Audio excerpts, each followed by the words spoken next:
In the 1994 Olympics, Dan Jansen, going after a gold medal, slipped, grazed the ice with his hand, and lost the 500-meter race. His wife Robin was in the stands, and she cried out, "Oh God, no! Oh God, why? How could you be so cruel?" Excuse me? God is being cruel because Dan Jansen doesn't win a gold medal? James Dobson received a letter from a woman who said, 4 years ago, I was living with my boyfriend. I got pregnant. I was devastated. How could God do something like that to me? Excuse me? What do you mean, how could God do something like that to you? The talented boxer Ray Boom Boom Mancini was fighting a Korean. Ray Boom Boom Mancini delivered a hard right to the Korean's head, and he died shortly after that of a massive cerebral hemorrhage. In an interview with newspaper reporters, Ray Boom Boom Mancini said, "Sometimes I don't understand why God does what he does." Excuse me? Ray Boom Boom Mancini, you smacked the Korean boxer in the head.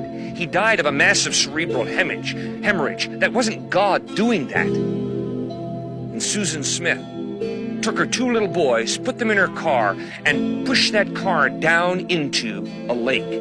And those 2 little boys drowned. After blaming an African-American carjacker, Susan Smith was exposed as being the murderer of her 2 little boys. And in her honest confession, Susan Smith said, after she pushed her 2 little boys into the lake, she went running away saying, "What have I done? What have I done? Oh God, why did you allow me to do something so horrible?" Excuse me? Susan Smith is responsible for what she did. It wasn't God who pushed those 2 little boys in a car down into that lake. And a movie actress is interviewed on television. And with tears coming down her cheeks, she says, "My lover got drunk and fell off the back of our yacht and drowned. How could God allow this to happen?" Excuse me? If you get drunk and fall off the back of a boat and drown, it's not God who has done that to you. It's a result of your irresponsible decision to get drunk. Ultimately, I do not know why God allowed evil, suffering, and death. But to blame God for our irresponsible decisions is a cop-out. God has given you and me a free will.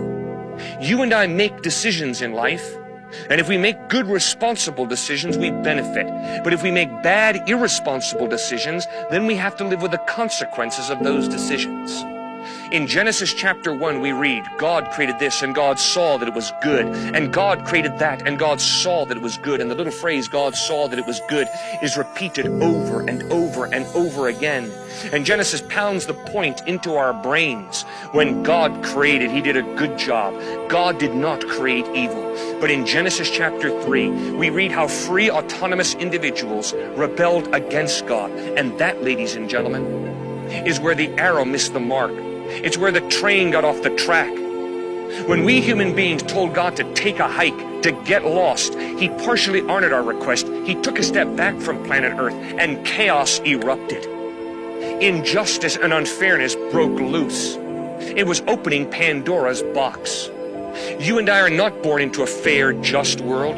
You and I are born into an unfair, unjust world. Not because God created it that way, but because we human beings told God to get lost. And God respected our request, took a step back from planet Earth, and all types of havoc and chaos and injustice and unfairness broke loose.